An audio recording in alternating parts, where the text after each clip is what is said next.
Welcome to केमोलिक education. आज का जो हमारा टॉपिक है वो है केमिकल बॉन्डिंग। ठीक है, केमिकल बॉन्डिंग की अगर हम एग्ज़ाम पॉइंट ऑफ व्यू से बात करें तो बहुत ही ज़्यादा इम्पोर्टेंट चैप्टर है, क्योंकि ऑलमोस्ट नीट में तो 16 से 20 नंबर के सवाल हमें देखने को मिलते हैं। ठीक है, और आईआईटी में वेरिएशन होते रहते हैं, लेकिन उसमें भी काफ़ी अच्छे लेवल पे और अच्छे सवाल आते हैं। ठीक है, काफ़ी अच्छा वेटेज है यानी कि चैप्टर का। तो स्टार्ट करते हैं केमिकल बॉन्डिंग। ठीक है, तो सबसे पहले तो जो बॉन्ड होता है, ठीक है, जो बॉन्ड होता है वो बॉन्ड जो बेसिकली होता क्या है, दो एटम्स के बीच में जो सपोज ए एटम है, ठीक है, तो जिससे ये बॉन्ड बनता है, तो ये बॉन्ड एक्चुअली होता क्या है। तो ये सिर्फ एक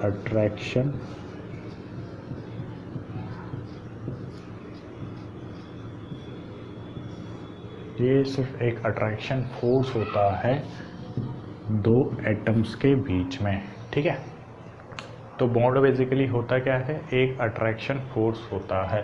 अब दूसरा सवाल ये है कि जो एटम है, एटम में बॉन्ड फॉर्मेशन होता क्यों है, रीज़न। तो जो बॉन्ड फॉर्मेशन होता है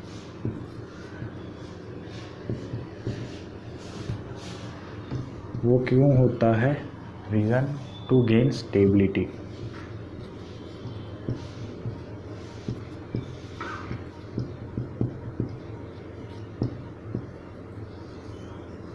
ठीक है, जो भी बॉन्ड फॉर्मेशन होता है वो क्यों होता है, टू गेन स्टेबिलिटी, यानी कि स्टेबल होने के लिए।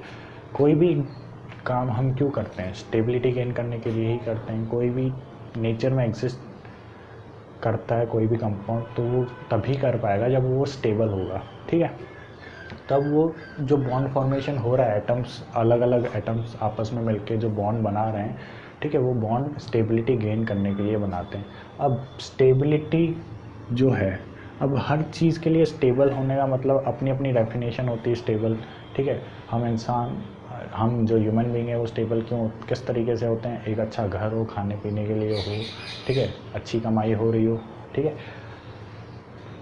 रोटी कपड़ा मकान सब अच्छे से हो, तो वो हमारी स्टेबिलिटी होती है। ठीक है, हम स्टेबल इस तरीके से होना चाहते हैं। ठीक है, और कोई एनिमल्स होते हैं, जो जानवर होते हैं, उनको डेली का खाना मिलता रहे टाइम पर, वो उनकी स्टेबिलिटी होती है। तो एक एटम जो है वो किस तरीके से स्टेबल हो पाते हैं, ठीक है, या यूँ कह लो कि उनकी स्टेबल होने की डेफिनेशन क्या है, वो किस तरीके से स्टेबल होना चाहते हैं। तो इस स्टेबिलिटी के लिए जो रूल आया था या जो साइंटिस्ट ने, वो था ऑक्टेट रूल। ठीक है, ऑक्टेट रूल का मतलब क्या है, ठीक है, तो इसका मतलब ये है कि जैसे आपने पीरियोडिक टेबल चैप्टर पढ़ा होगा, इस पूरे चैप्टर में एटॉमिक स्ट्रक्चर और पीरियोडिक टेबल दोनों चैप्टर्स के हर एक बात यूज़ आने वाली है, चाहे वो इलेक्ट्रॉनिक कॉन्फ़िगरेशन हो, इलेक्ट्रोनेगेटिविटी हो, ऑर्बिटल्स का शेप हो, साइज़ हो, हर एक बात काम आने वाली है। तो ये चैप्टर पढ़ने से पहले आपका पीरियोडिक टेबल और एटॉमिक स्ट्रक्चर जो है वो टिप्स पे होना चाहिए। ठीक है, तो स्टार्ट करते हैं, वो कंटिन्यू कि ऑक्टेट रूल में का मतलब क्या है। ठीक है, ऑक्टेट रूल का मतलब क्या है, तो आपने पीरियोडिक टेबल में पढ़ा होगा कि जो मोस्ट स्टेबल कंपाउंड्स थे या जो मोस्ट स्टेबल एलिमेंट्स थे पीरियोडिक टेबल के, वो 18th ग्रुप के एलिमेंट्स थे, helium, neon, argon, krypton, xenon, radon. ठीक है, ये जो थे वो स्टेबल एलिमेंट्स थे आपके पूरे पीरियोडिक टेबल के। तभी तो आप देखो कि जो वो एलिमेंट्स थे, हीलियम, नियॉन, आर्गन, वो हमेशा सिंगली एग्जिस्ट करते थे, हीलियम, नियॉन, आर्गन, क्रिप्टन। ठीक है, बाकी और कोई भी गैसेस हो गई या कोई भी एलिमेंट हो गया, वो आपने कभी भी फ्री नेचर में नहीं देखा होगा। जैसे H2 जो है, हाइड्रोजन जो है वो H2 के फॉर्म में मिलती है हमें नेचर में, फ्लोरीन जो है F2 के फॉर्म में मिलती है, नाइट्रोजन भी N2 के फॉर्म में मिलती है। ठीक है, तो सब डाइमर या ट्राइमर इस फॉर्म में एग्जिस्ट करती है, सल्फर S8 के फॉर्म में एग्जिस्ट करता है। ठीक है, तो यानी कि सिर्फ इनर्ट गैसेस ही ऐसी एलिमेंट्स थे जो हमें नेचर में फ्रीली उसी सिंगल एटॉमिक फॉर्म में ऑब्टेन हो रहे थे, यानी कि ये अपनी सिंपल एटॉमिक फॉर्म में ही बहुत ज़्यादा स्टेबल हैं, और जो अदर एलिमेंट्स थे वो अनस्टेबल थे, इसीलिए वो डायमर या फिर अलग एटम से जुड़कर नेचर में एग्जिस्ट कर रहे थे। ठीक है, तो इससे ये पता चला कि जो अदर एलिमेंट्स है वो अपने आप को किसके जैसा बनाना चाहते हैं, वो अपने आप को इनर्ट गैस की तरह बनाना चाहते हैं, यानी कि अपनी जो कॉन्फ़िगरेशन है, ठीक है, इनर्ट गैस की कॉन्फ़िगरेशन क्या होती है, वैलेंस कॉन्फ़िगरेशन NH2 और Np6 ये होती है। तो यानी कि वो अपनी कॉन्फ़िगरेशन को इनर्ट गैस की तरह बनाना चाहते हैं। और देख लो कि जो इनकी इनर्ट गैस कॉन्फ़िगरेशन है उनमें कितने इलेक्ट्रॉन भरे हुए हैं, उनमें 8 इलेक्ट्रॉन हैं। ठीक है, इसीलिए जो अदर एलिमेंट्स हैं वो भी अपनी वैलेंस शेल में कितने इलेक्ट्रॉन भरना चाहते हैं, 8 इलेक्ट्रॉन्स को भरना चाहते हैं। ठीक है, तो जब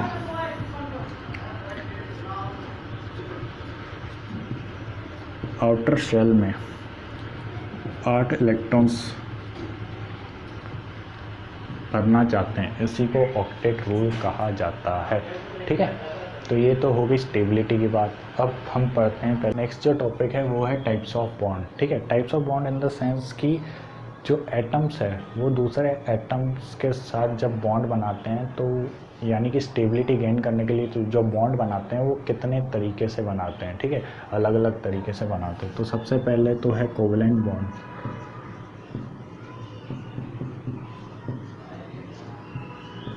कोवेलेंट बॉन्ड, अब कोवेलेंट बॉन्ड में बेसिकली होता क्या है, कोवेलेंट बॉन्ड में इक्वल शेयरिंग हो रही होती है दोनों एटम्स की बीच में। जैसे कि सपोज करो एटम ए है, ठीक है, और एक एटम बी है।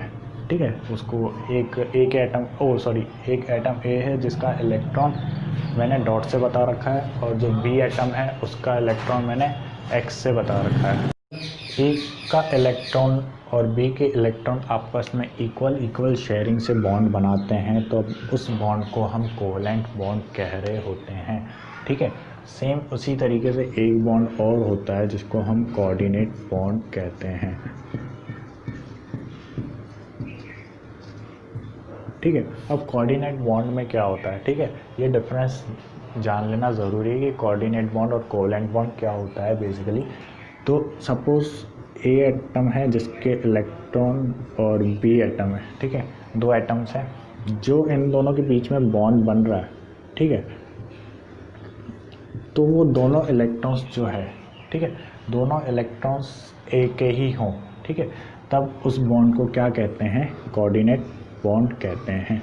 ठीक है, एक ही एटम के इलेक्ट्रॉन्स बॉन्ड में पार्टिसिपेट कर रहे हों तब उस टाइप के बॉन्ड को हम क्या कहेंगे, कोऑर्डिनेट बॉन्ड कहेंगे।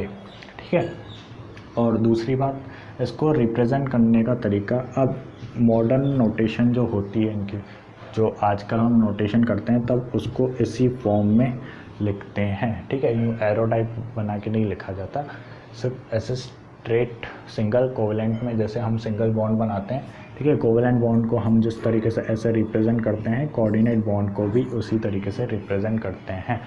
लेकिन डिफरेंस ये है कि हम चार्ज, ऊपर चार्ज लिख देते हैं, यहाँ पर नेगेटिव चार्ज है, यहाँ पर पॉजिटिव चार्ज है, यानी कि ए ने अपना एक इलेक्ट्रॉन बी की तरफ शिफ्ट किया है।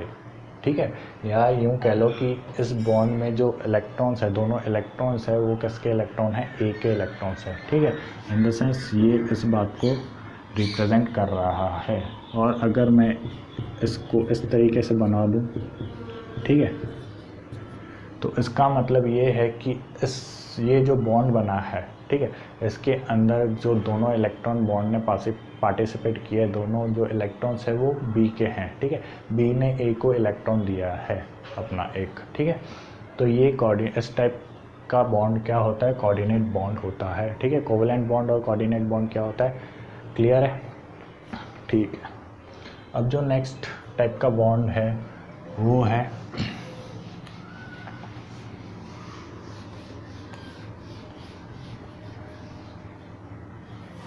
जो थर्ड टाइप का बॉन्ड है वो है आयनिक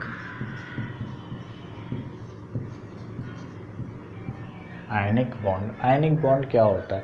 आयनिक बॉन्ड भी बेसिकली कोवेलेंट बॉन्ड जैसा ही होता है, ठीक है। ए और बी, इसको भी रिप्रेजेंट इसी तरीके से किया जाता है। लेकिन पहचानते कैसे हैं, मतलब हमें पता कैसे चले कि भाई इस बॉन्ड में कोवेलेंट नेचर ज़्यादा है या आयनिक नेचर ज़्यादा है, ठीक है। इस बॉन्ड का नाम हम कोवेलेंट रखें या आयनिक रखें, तो इसके लिए एक पैरामीटर होता है कि अगर इसकी AN और इसकी AN इलेक्ट्रोनेगेटिविटी, ठीक है, यहाँ पे AN क्या है? इलेक्ट्रोनेगेटिविटी। अगर उसमें डेल्टा EN जो इलेक्ट्रोनेगेटिविटी डिफरेंस अगर ज़्यादा है, ठीक है, अगर दोनों में डिफरेंस ज़्यादा होगा तो उस बॉन्ड में आयनिक नेचर आ जाएगा और उस बॉन्ड को हम आयनिक बॉन्ड कहेंगे, ठीक है। जैसे कि एक एग्जांपल से समझाता हूँ मैं। एक है HCl और एक है NaCl, ठीक है। HCl की EN कितनी होती है? 2.1। Cl की EN कितनी होती है? 3.0, ठीक है। तो डेल्टा EN कितना आ जाएगा? डेल्टा EN आएगा लगभग 0.9, ठीक है। वहीं NaCl की EN कितनी होती है? 0.9। Cl क्लोरीन की EN कितनी होती है? 3.0 और डेल्टा EN कितना आ जाएगा? 2.1, ठीक है। तो यहाँ पे जो EN डिफरेंस है वो 2.1 है, ठीक है। इसलिए इस बॉन्ड को हम क्या कहेंगे? आयनिक बॉन्ड कहेंगे। और इस बॉन्ड को हम क्या कहेंगे? कोवेलेंट बॉन्ड कहेंगे, ठीक है। तो कोवेलेंट बॉन्ड और आयनिक बॉन्ड हम किस तरीके से डिफरेंशिएट करते हैं वो पता चल गया, ठीक है। अब कि डेल्टा EN कितना होना चाहिए, यानी कि EN डिफरेंस जो है आखिर कितना होना चाहिए कि हम डिफरेंशिएट कर पाएँ कि ये बॉन्ड आयनिक है या कोवेलेंट है, ठीक है। एक मिनिमम कितना डेल्टा EN होना चाहिए? तो मिनिमम जो डेल्टा EN है वो 1.7 होना चाहिए। अगर डेल्टा EN 1.7 से ज़्यादा है, ठीक है, तो वो बॉन्ड कैसा होगा? वो बॉन्ड आयनिक बॉन्ड होगा, ठीक है। और अगर डेल्टा EN 1.7 से कम है तो वो बॉन्ड कौन सा होगा? वो बॉन्ड होगा कोवेलेंट बॉन्ड, यानी कि उसमें कोवेलेंट नेचर ज़्यादा होंगे, ठीक है। और अगर EN है तो उसके अंदर 50% तो कोवेलेंट कैरेक्टर होंगे प्लस 50% आयनिक कैरेक्टर होंगे, ठीक है। लेकिन अगर हमें एक ही आंसर देना है तो हम आयनिक को प्रेफरेंस देंगे, ठीक है। उसको आयनिक कैरेक्टर, आयनिक बॉन्ड कहेंगे, ठीक है। तो ये तो होगी टाइप ऑफ बॉन्ड्स की बात कि कोवेलेंट बॉन्ड, आयनिक बॉन्ड और कोऑर्डिनेट बॉन्ड की बात हो गई, ठीक है। तो जनरली एटम जो है अपने आप को स्टेबल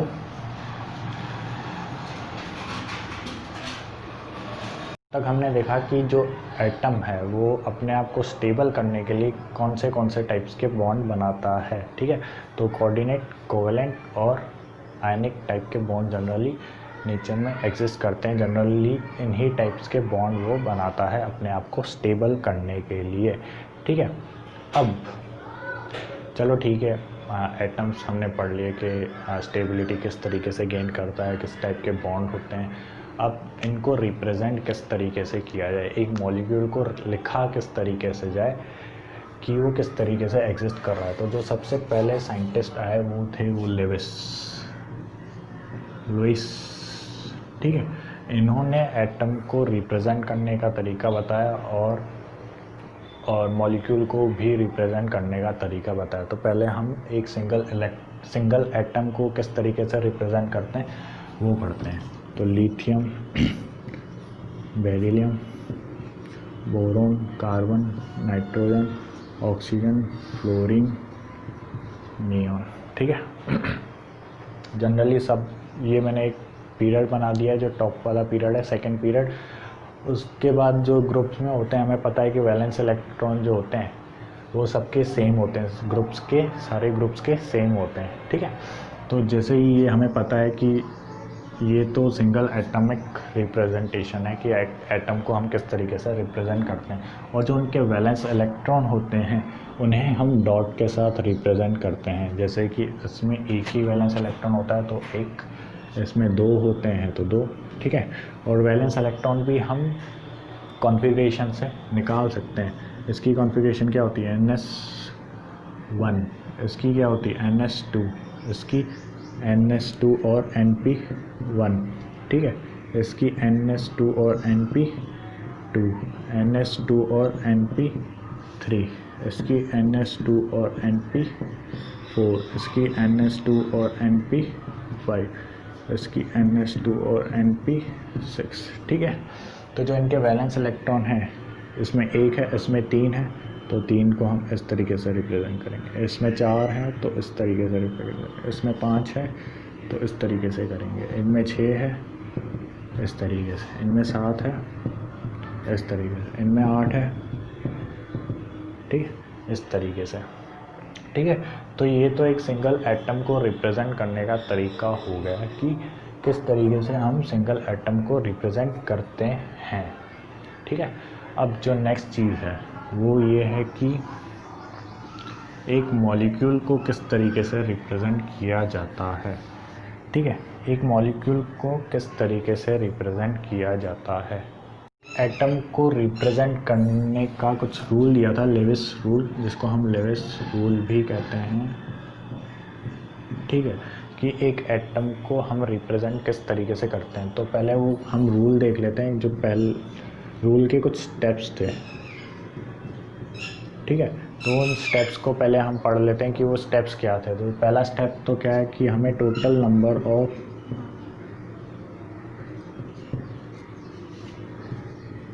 वैलेंस इलेक्ट्रॉन कैलकुलेट करने हैं मॉलिक्यूल के, ठीक है। मॉलिक्यूल के अंदर कितने नंबर ऑफ वैलेंस इलेक्ट्रॉन्स हैं, ठीक है, प्रेजेंट है। सेकंड जो हमें कैलकुलेट करना है कि टोटल नंबर ऑफ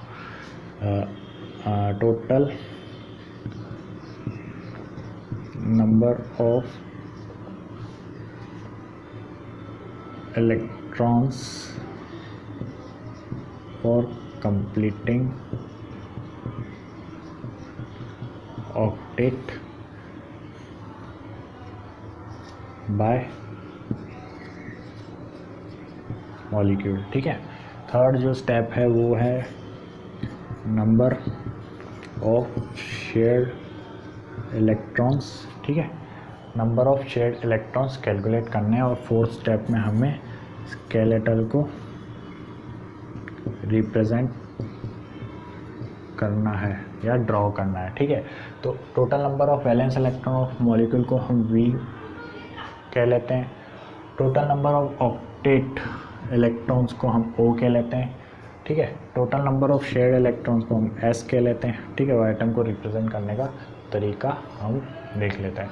तो वैलेंस इलेक्ट्रॉन हम कैसे कैलकुलेट करते हैं, वो हमें पता है कि हर एटम का जो मॉलिक्यूल है उसमें जितने भी एटम्स प्रेजेंट है, तो हर एटम के वैलेंस इलेक्ट्रॉन को सम कर दो, ठीक है।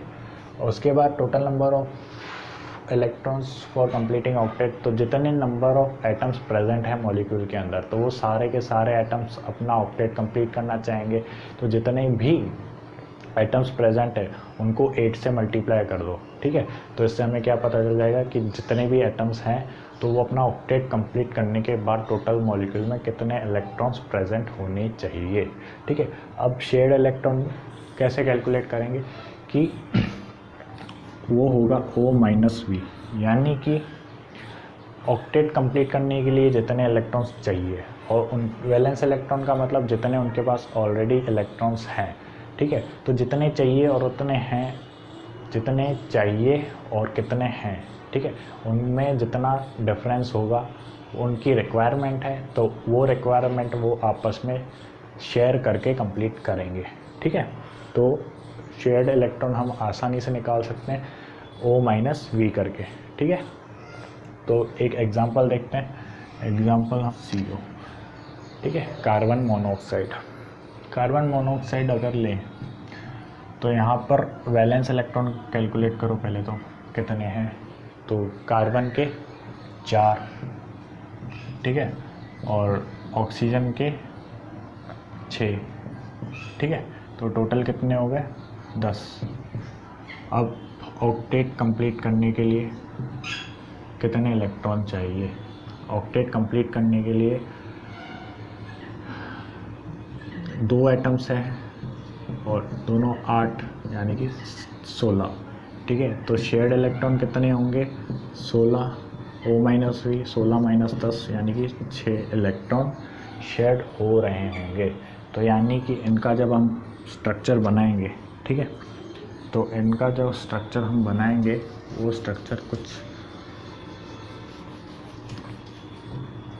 इस तरीके से होगा। ये कार्बन, ये ऑक्सीजन, ठीक है, 6 इलेक्ट्रॉन है, ठीक है, 6 इलेक्ट्रॉन हो गए। अब कार्बन के पास 2 इलेक्ट्रॉन होते हैं और इनके पास 6 इलेक्ट्रॉन कुछ इस तरीके से नहीं होंगे, इस तरीके से होंगे, ठीक है। तो कार्बन के पास तो 4 इलेक्ट्रॉन होते हैं, तो 2 तो बॉन्ड में पार्टिसिपेट कर रहे हैं और 4 5 6 कुछ इस तरीके से इसका स्ट्रक्चर होगा, ठीक है। तो इसका ऑक्टेट किस तरीके से कंप्लीट हो रहा है? इसका ऑक्टेट कुछ इस तरीके से कंप्लीट हो रहा है और इसका कार्बन मोनोऑक्साइड का ऑक्टेट कुछ इस तरीके से कंप्लीट हो रहा है, ठीक है। काउंट करके देख लो कि आपस में हर कार्बन के भी 8 इलेक्ट्रॉन हो गए। तो ये जो सेंटर में ओवरलैप हो रहे हैं सर्कल, ठीक है, ये जो सेंटर में ओवरलैप हो रहा है सर्कल, इसके इलेक्ट्रॉन्स तो आपस में शेयर्ड हैं दोनों एटम्स के बीच में। तो ये जो 6 इलेक्ट्रॉन्स हैं ये तो कार्बन के लिए भी काउंट होंगे और ऑक्सीजन के लिए भी काउंट होंगे, ठीक है। तो ये 6 इलेक्ट्रॉन तो हो गए, बाकी 2 इलेक्ट्रॉन कार्बन के पास ऑलरेडी प्रेजेंट है और 2 इलेक्ट्रॉन आप ऑक्सीजन के पास ऑलरेडी प्रेजेंट है, ठीक है। ये हो गया। उसके बाद एक एग्जांपल और लेते हैं, CO2। कार्बन के जो वैलेंस इलेक्ट्रॉन हैं, ठीक है, तो सबके वैलेंस इलेक्ट्रॉन कैलकुलेट करते हैं। 4 तो कार्बन का हो गया, 6 ऑक्सीजन के हो गए और प्लस 6 दूसरे ऑक्सीजन के हो गए, ठीक है। 2 ऑक्सीजन और 1 कार्बन प्रेजेंट है, तो टोटल यहाँ पर कितने इलेक्ट्रॉन्स हो गए? 14 इलेक्ट्रॉन्स हो गए। और उसके बाद हमें क्या कैलकुलेट करना है? ऑक्टेट कंप्लीट करने के लिए कितने इलेक्ट्रॉन्स चाहिए। तो 3 एटम्स है, तीनों एटम्स अपना ऑक्टेट कंप्लीट करना चाहते हैं। 3 × 8 8 3 या 24 इलेक्ट्रॉन्स, ठीक है। सॉरी, यहाँ पे 16 आएगा, ठीक है। उसके बाद जो नंबर ऑफ शेयर्ड इलेक्ट्रॉन होंगे तो वो कितने होंगे? 24 - 16, तो ये हो गया 8 इलेक्ट्रॉन्स, ठीक है। तो यानी कि 8 इलेक्ट्रॉन्स आपस में शेयर हो रहे होंगे। तो CO2 का स्ट्रक्चर किस तरीके से एग्जिस्ट कर रहा होगा? तो ये COO, ठीक है, ये इस तरीके से एग्जिस्ट कर रहा होगा, ठीक है। तो 4 इलेक्ट्रॉन्स तो ये 2 इलेक्ट्रॉन्स तो ऑलरेडी, ये 8 इलेक्ट्रॉन्स तो हो गए कार्बन के, ठीक है। अब 2 इलेक्ट्रॉन्स के तो पार्टिसिपेट कर ही रहे हैं ऑक्सीजन के, तो बाकी 6 इस तरीके से बना लेंगे। बाकी जो 4 इलेक्ट्रॉन्स है वो हम इस तरीके से रिप्रेजेंट कर देंगे और बाकी 4 इसके इस तरीके से रिप्रेजेंट कर देंगे, ठीक है। ये हो गया कार्बन डाइऑक्साइड का स्ट्रक्चर। अब कार्बन मोनोऑक्साइड को देखकर आपके माइंड में सवाल आ रहा होगा कि यहाँ पर जो 6 इलेक्ट्रॉन तो शेयर हो गए, लेकिन कार्बन के पास ऑलरेडी 2 इलेक्ट्रॉन है, तो उसने अपने यहाँ पर 3 इलेक्ट्रॉन किस तरीके से शेयर कर दिए। इस हिसाब से तो कार्बन के पास 5 वैलेंस इलेक्ट्रॉन हो गए। तो यहाँ पर याद करो कोऑर्डिनेट बॉन्ड। तो ये जो 2 इलेक्ट्रॉन्स हैं, ठीक है, इसको मैं एक बार और बनाकर दिखाता हूँ। कार्बन और ऑक्सीजन, ठीक है, कार्बन के 2 इलेक्ट्रॉन और ये 4 इलेक्ट्रॉन, ठीक है, 2 तो उसने अपने शेयरिंग में दे दिए। अब जो ऑक्सीजन के इलेक्ट्रॉन्स है उससे मैं क्रॉस में बताता हूँ। क्रॉस कुछ इस तरीके से हो गया और ये कार्बन मोनोऑक्साइड का स्ट्रक्चर कुछ इस तरीके से होता है। जो 3 बॉन्ड बन रहे हैं, ठीक है, 3 जो बॉन्ड बन रहे हैं उनमें जो क्रॉस वाले हैं वो तो इलेक्ट्रॉन है ऑक्सीजन के और जो डॉट वाले हैं वो तो है इलेक्ट्रॉन कार्बन के, ठीक है। तो अब ध्यान से देखो कि यहाँ पर जो एक तीसरा, ये तो हो गया फर्स्ट बॉन्ड, नीचे वाला ये सेकंड और ये थर्ड। जो थर्ड बॉन्ड है, अपर वाला बॉन्ड, जो ऊपर वाला बॉन्ड है, उसमें दोनों इलेक्ट्रॉन्स जो है वो ऑक्सीजन के हैं। तो यहाँ पर जो एक बॉन्ड है वो कौन सा बॉन्ड है, कोऑर्डिनेट बॉन्ड है। ठीक है, यहाँ पर हो गई ये बात। उसके बाद एक और एग्जांपल ले लो लुईस स्ट्रक्चर को रिप्रेजेंट करने के लिए। कौन सा, कोई भी एग्जांपल ले लो आप ले लो, आप NF3 ले लो एक।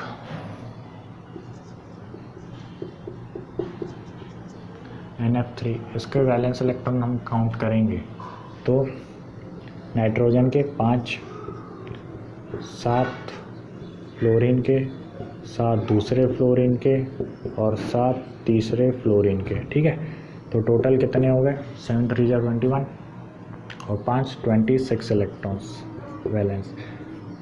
ऑक्टेट कंप्लीट करने के लिए टोटल 4 इलेक्ट्रॉन्स है और 4 के 4 8 इलेक्ट्रॉन्स कंप्लीट करना चाहते हैं तो 32 इलेक्ट्रॉन्स। शेयर्ड इलेक्ट्रॉन्स क्या होंगे, 32 माइनस 26 यानी कि 6 इलेक्ट्रॉन्स शेयर हो रहे होंगे। ठीक है, तो नाइट्रोजन की स्ट्रक्चर कुछ इस तरीके से हो रही होगी। ठीक है, फ्लोरीन के जो इलेक्ट्रॉन्स हैं उन्हें मैं क्रॉस से बता देता हूँ और नाइट्रोजन के जो स्ट्रक्चर है उसे डॉट से बता देता हूँ। लेकिन जो लुईस का सिंबल था उसे हम इस तरीके से क्रॉस करके रिप्रेजेंट नहीं कर सकते, क्योंकि रूल तो रूल के हिसाब से चलेगा। ठीक है, तो हमें डॉट से ही रिप्रेजेंट करके दिखाना पड़ेगा। तो ये तो 3 हो गए जो बॉन्ड में होंगे। यहाँ पे सारे जो बॉन्ड है वो कोवेलेंट बॉन्ड है। ठीक है, और ये तो 3 इलेक्ट्रॉन हो गए नाइट्रोजन के, 2 उसके लोन पेयर। ठीक है, तो और ये शेयरिंग के बाद हो गया नाइट्रोजन के 8 इलेक्ट्रॉन कंप्लीट। और जो वैलेंस इलेक्ट्रॉन होते हैं वो फ्लोरीन के होते हैं 7, तो एक तो ये रहा, 2 3 4 5 6 7। ठीक है, और फ्लोरीन के जो 8 इलेक्ट्रॉन हैं वो किस तरीके से कंप्लीट होंगे, वो होंगे कुछ इस तरीके से कंप्लीट। इसके पास भी 7 इलेक्ट्रॉन है तो इसके जो इलेक्ट्रॉन कंप्लीट होंगे वो कुछ इस तरीके से होंगे। इसके पास भी 7 इलेक्ट्रॉन है तो इसके जो 8 इलेक्ट्रॉन कंप्लीट होंगे वो कुछ इस तरीके से होंगे। ठीक है, तो ये हो गया NF3 का लुईस सिंबल। ठीक है, और भी एग्जांपल आप कर सकते हो। O3 का देख लो,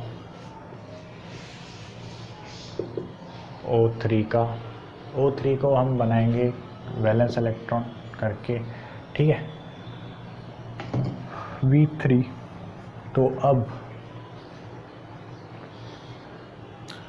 वैलेंस इलेक्ट्रॉन जो होंगे इसके 6 2 ऑक्सीजन, 6 दूसरे ऑक्सीजन के और 6 तीसरे ऑक्सीजन के, तो टोटल 18 इलेक्ट्रॉन। और शेयर्ड ऑक्टेट कंप्लीट करने के लिए 3 है और 8 हैं कंप्लीट, तो 24 इलेक्ट्रॉन्स। शेयर्ड इलेक्ट्रॉन्स कितने होंगे, 24 माइनस 18, तो कितने हो गए 6 इलेक्ट्रॉन्स।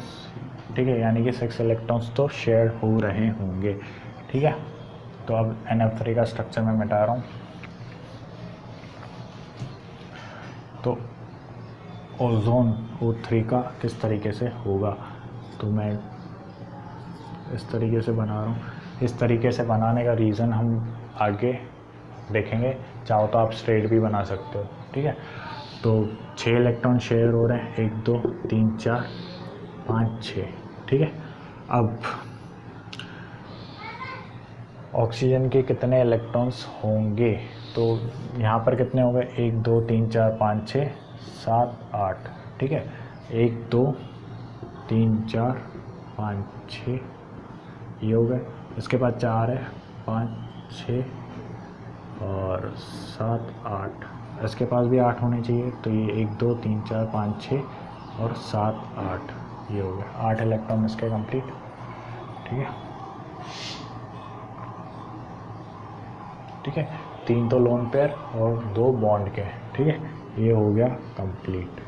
अब यहाँ से ये पता चल रहा है कि ऑक्सीजन की वैलेंस इलेक्ट्रॉन तो 6 होते हैं और इसके पास 6 तो खुद के पास ऑलरेडी हैं, यानी कि बॉन्ड में जो पार्टिसिपेट हुआ है, इस बॉन्ड में जो पार्टिसिपेशन हुआ है, ठीक है, इस बॉन्ड में जो पार्टिसिपेशन हुआ है तो वो दोनों इलेक्ट्रॉन्स इस मिडल वाले ऑक्सीजन के हैं, ठीक है। तो यानी कि यहाँ पे पॉजिटिव चार्ज और यहाँ पर नेगेटिव चार्ज, क्योंकि इसने इलेक्ट्रॉन डोनेट किया होगा और इसने एक्सेप्ट किया होगा, तो एक्सेप्ट किया होगा इसलिए इस पर नेगेटिव चार्ज आ गया होगा, ठीक है। तो ये इसका कुछ लुईस का रिप्रेजेंटेशन है। इसमें को अगर हम सर्कल से रिप्रेजेंट करें तो ये हो गए इसके 8 इलेक्ट्रॉन, ये इसके हो गए 8 इलेक्ट्रॉन और ये इसके हो गए 8 इलेक्ट्रॉन, 4 5 6 7 8, ठीक है। तो ये हो गया लुईस सिंबल का रिप्रेजेंटेशन, ठीक है। तो अब तक हमने बात करी कि लुईस रूल और ऑक्टेट के बारे में हमने बात करी, ठीक है। तो तारीफ़ें बहुत हो गई, अब थोड़ी बुराइयाँ भी कर लेते हैं। तो हमने क्या क्या पढ़ा अभी तक? हमने अभी तक लुईस के बारे में पढ़ा। लुईस ने हमें क्या दिया था? लुईस मॉडल पढ़ लिया हमने, ठीक है। और फिर ऑक्टेट रूल,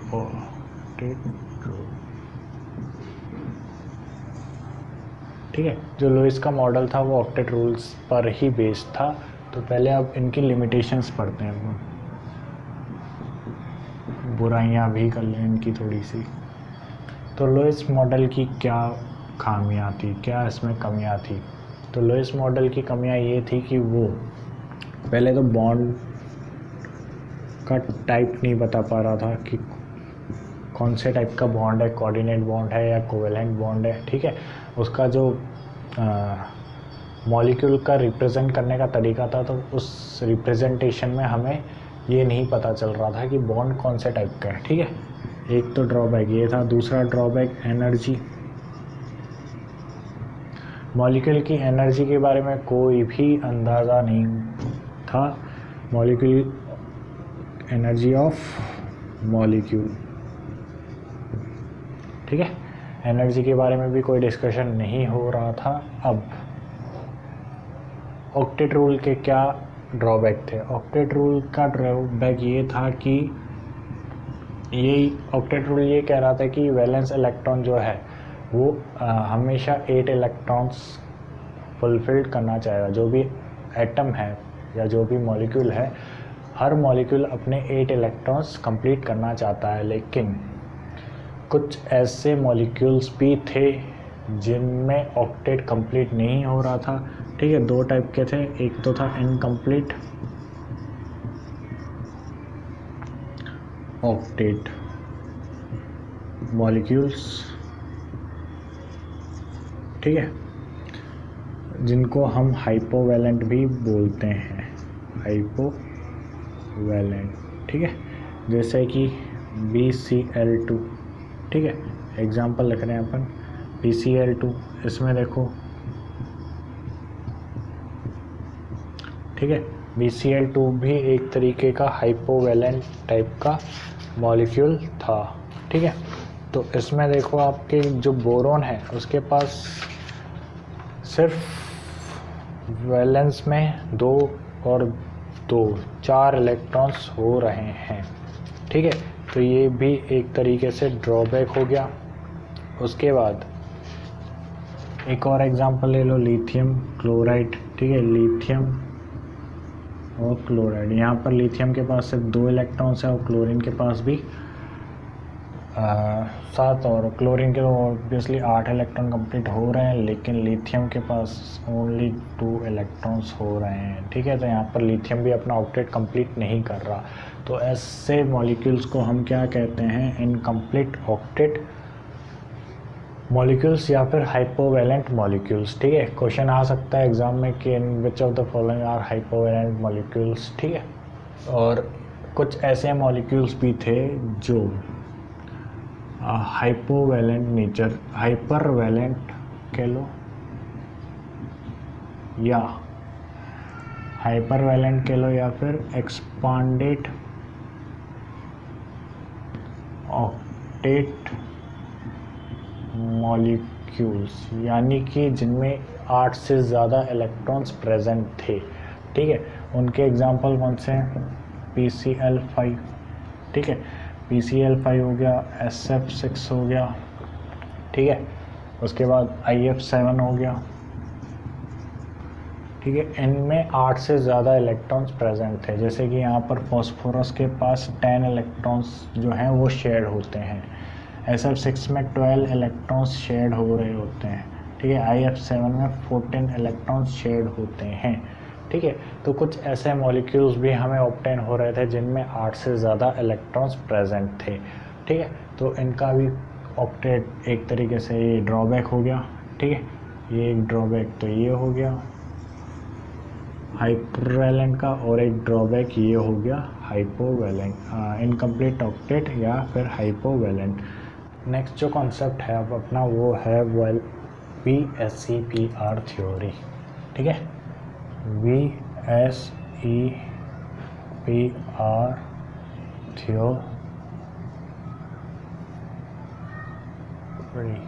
VSEPR थ्योरी यानी कि valence shell electron pair repulsion theory, ठीक है। Valence shell electron pair repulsion theory.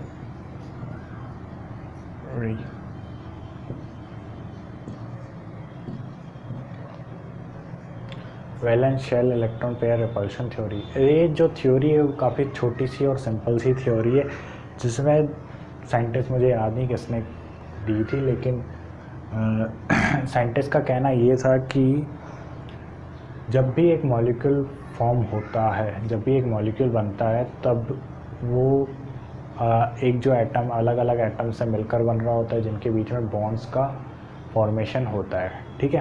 अब जो बॉन्ड बनता है वो इलेक्ट्रॉन से बनता है, इलेक्ट्रॉन से बन रहा है यानी कि उस बॉन्ड में नेगेटिव चार्ज होगा। बॉन्ड्स के बीच में नेगेटिव चार्ज होने की वजह से, ठीक है, बॉन्ड के अंदर नेगेटिव चार्ज होने की वजह से जो एटम के अलग अलग बॉन्ड्स होंगे, ठीक है, ये जो बॉन्ड्स होंगे इनमें आपस में रिपल्शन जनरेट हो रहा होगा, ठीक है। रिपल्शन जनरेट हो रहा होगा तो मॉलिक्यूल की एनर्जी बढ़ रही होगी, और अगर मॉलिक्यूल की एनर्जी बढ़ेगी तो मॉलिक्यूल की स्टेबिलिटी जो है वो कम होगी, क्योंकि हमें पता है कि स्टेबिलिटी जो होती है वो इन्वर्सली प्रोपोर्शनल होती है एनर्जी के, ठीक है। तो यानी कि अगर मॉलिक्यूल के अंदर रिपल्शन ज़्यादा होगा तो एनर्जी उसकी कम होगी, एनर्जी ज़्यादा होगी और स्टेबिलिटी कम होगी, ठीक है। तो इसीलिए जो बॉन्ड है वो अपने आप में मैक्सिमम डिस्टेंस पर रहना पसंद करेंगे, ताकि मॉलिक्यूल की एनर्जी कम से कम रहे और स्टेबिलिटी ज़्यादा से ज़्यादा रहे। तो अब उसके लिए जो पैरामीटर जो दिया था VSEPR थ्योरी में, तो उन्होंने ये कहा था कि लोन पेयर और लोन पेयर में सबसे ज़्यादा रिपल्शन होता है, उसके बाद लोन पेयर और बॉन्ड पेयर में सबसे ज़्यादा रिपल्शन होता है, उसके बाद बॉन्ड पेयर और बॉन्ड पेयर में सबसे ज़्यादा रिपल्शन प्रेजेंट होता है, ठीक है। ये रिपल्शन का ऑर्डर है। लेकिन सिमिलरली ज्योमेट्री के बारे में इन्होंने कुछ नहीं बताया, मॉलिक्यूल की क्या ज्योमेट्री होती है, मॉलिक्यूल के शेप के बारे में इन्होंने कुछ भी एक्सप्लेनेशन नहीं दिया, ठीक है। तो ये इनकी लिमिटेशंस हो गई, ठीक है। VSEPR थ्योरी में सिर्फ इतनी सी कहानी है कि लोन पेयर के बीच में ज़्यादा रिपल्शन होता है। अगर एक मॉलिक्यूल में 2 लोन पेयर प्रेजेंट है तो उन लोन पेयर्स में सबसे ज़्यादा रिपल्शन होगा, वो ज़्यादा जगह घेर रहे होंगे, ठीक है। उसके बाद लोन पेयर और बॉन्ड पेयर में सबसे ज़्यादा रिपल्शन होगा, और फिर उससे कम बॉन्ड पेयर में रिपल्शन होगा, ठीक है।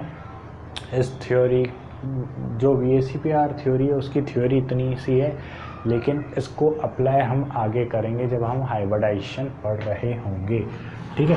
तो अभी तक सिर्फ इतनी सी काम की है थ्योरी VSEPR, और जो अब नेक्स्ट काम की थ्योरी है वो है VBT, वैलेंस बॉन्ड थ्योरी, ठीक है।